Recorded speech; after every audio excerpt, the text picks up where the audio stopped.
ஆண்டவராகிய இயேசு கிறிஸ்துவின் நாமத்தினாலே ஆரோக்கியமான செய்தியின் நேரம் என்ற நிகழ்ச்சியோடு இணைந்திருக்கிற அன்பான தேவ பிள்ளைகள் யாவருக்கும் இயேசு நடத்தி காட்டுவார் ஊழியத்தின் சார்பாக எங்கள் அன்பின் வாழ்த்துக்களை தெரிவித்துக் கொள்கிறோம். இந்த நாளிலும் நாம் கர்த்தருடைய வார்த்தையை தியானிப்பதற்கு முன்பாக நம்மை அர்ப்பணித்து கர்த்தருடைய வார்த்தைக்கு நேராய் கடந்து செல்லலாம். நன்றி சொல்லுகிறோம் பரிசுத்த ஆவியானவரே. இந்த நாளிலும் எங்களோடு கூட நீங்க இடைபட போகிற உங்களுடைய வார்த்தைக்கு எங்களை முழுவதுமாய் தாழ்த்தி அர்ப்பணிக்கிறோம். நீர் கொடுக்கிற ஆசீர்வாதங்களை பெற்றுக்கொள்ள தகுதிப்படுத்தும். ஹல்லேலூயா. ஜாதி ஜனங்கள் இல்லாய் சரணம், தானவான ஞானா சரணம், சருவ வியாபி சருவ வல்லவரே,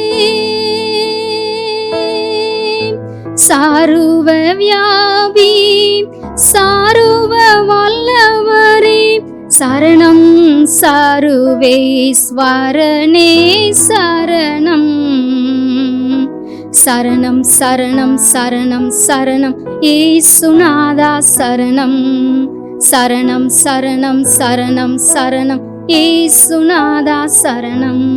இயேசுவின் நாமத்தில் ஜெபிக்கிறோம் எங்கள் நல்ல பிதாவே, ஆமென்.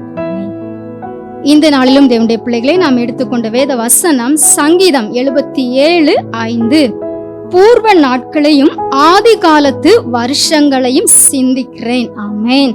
அன்பான தேவ பிள்ளைகளே, எந்த ஒரு மனிதனுமே தன்னுடைய வாழ்க்கையிலே முந்தைய நாட்களை, அதாவது தான் கடந்து வந்த பாதைகளை சிந்திக்காமல் யோசிக்காமல் இருக்கவே முடியாது. ஏன்னு சொன்னா நம்முடைய வாழ்விலே ஒவ்வொரு நாளுமே நாம் கடந்து வந்த பாதைகள் வித்தியாசமானதாக இருக்கும். நன்மை நடந்திருக்கும், தீமை நடந்திருக்கும், துன்பங்கள் வந்திருக்கும், இன்பம் வந்திருக்கும். தேவ பிள்ளைகள், அது ஒரு சுவாரஸ்யமான நாட்கள் நம்முடைய நாட்கள்.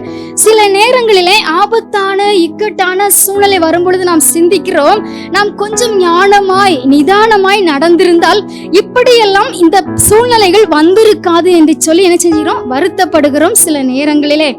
அதே போலத்தான் அன்றைக்கு இந்த சங்கீதத்தை எழுதின ஆசாவும் அவர் சொல்லுகிறார் பாருங்கள், நம்முடைய முன்னோர்கள் தேவன் நடத்தி வந்த பாதைகளை மற்றும் மோசே ஆரோன் என்பவர்களை கொண்டு தன் ஜனங்களை ஒரு ஆட்டு மந்தையை போல நடத்தின விதம் என்று சொல்லி பழைய காரியங்களை ஆசாப் சிந்திக்கிறார். அதை எப்பொழுது சிந்திக்கிறார்? தனக்கு ஆபத்து வந்த நாளிலே கர்த்தரை தேடின போது அவர் சிந்திக்கிறார். இரவிலும் கை தளராமல் உயர்த்தி அவர் ஜெபித்த போது அந்த நாட்களை சிந்திக்கிறார். தன் ஆத்துமா ஆறுதல் அடையாமல் இருந்த போது அதை சிந்திக்கிறார். அது மட்டுமல்ல பாருங்கள், தூங்காமல் விழித்திருந்த போது, பேச முடியாமல் மன சஞ்சலத்திலே இருந்த போதெல்லாம் அதை நினைத்து பார்க்கிறார். நான் முந்தின நாட்களிலே இரவிலே நான் எப்படியெல்லாம் துதித்து பாடினேன், எப்படியெல்லாம் இருந்தோம், இப்போ நான் எப்படியெல்லாம் இருக்கிறேன்னு சொல்லி அவர் தெளிவாக ஆராய்ச்சி, தன்னுடைய ஆவி அதை ஆராய்ச்சி செய்கிறது என்று சொல்லி எல்லாம் சொல்லுகிறார். அப்போது இருந்தது போல இப்போது இல்லை. ஏன் ஆண்டவரே எங்களை தள்ளிவிட்டு எங்களுக்கு தயை செய்ய மாட்டீரா? உம்முடைய கிருபையெல்லாம் முற்றிலும் அற்று போயிட்டோ, உம்முடைய வாக்குத்தத்தம் எல்லாம் ஒளிந்து போயிட்டோ என்று சொல்லி இரக்கம் செய்ய நீங்க மறந்துட்டீங்களா ஆண்டவரே? உங்க இரக்கமான அந்த உருக்கமான இரக்கத்தை எல்லாம் நீங்க அடைச்சு கொண்டீங்களோன்னு சொல்லி புலம்பி புலம்பி இந்த சங்கீதத்தை பாடுகிறார். பின்புதான் அவர் யோசிக்கிறார். தேவ பிள்ளைகளே, நம்மை போலவே அவர் யோசிக்கிறார் பாருங்கள்.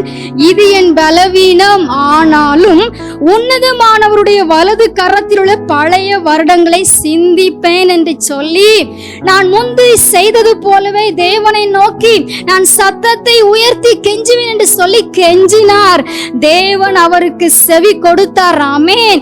அவர் அதிசயங்களை செய்கிற தேவன் என்பதை அவர் ருசி பார்க்கிறார். தேவ பிள்ளைகளை, இன்றைக்கு கூட நாமும் ஆதி நாட்களிலே தேவனை தேடினது போல கண்டிப்பாக நாம் தேட வேண்டும். நாம் கடந்து வந்த பாதைகளெல்லாம் நினைத்து பார்த்து அதை மறந்து போகாமல் தேவனை துதித்து பாடி அவரோடு ஐக்கியமாய் இருப்பதை விட்டு விடாமல் நாம் கர்த்தருக்குள் சரியா இருக்கும்போது கண்டிப்பாக நம்மை முந்தைய நாட்களை விட இனி வரும் நாட்களில் அவர் சிறப்பாய் நடத்துவார். தேவ பிள்ளைகளே, நாம் ஜெபிக்க போகிறோம். நன்றி சொல்கிறோம் பரிசுத்த ஆவியானவரே. இந்த சங்கீதத்தின் மூலமாய் ஆசா பாடினது போல நாங்களும் ஆண்டவரே கடந்த நாட்களிலே நடந்து வந்த பாதைகள் எல்லாவற்றையுமே சிந்தித்து பார்த்து உம்மை மறந்து விடாமல் நன்றி சொல்லி வருகிற நாட்களிலே இன்னும் நிறைவான நன்மைகளை பெற்றுக்கொள்ள தகுதிப்படுத்தும். உம்முடைய கரத்திலே உம்முடைய பிள்ளைகளை அர்ப்பணிக்கிறோம். இயேசுவின் நாமத்தில் ஜெபிக்கிறோம் எங்கள் நல்ல பிதாவே. ஆமென்.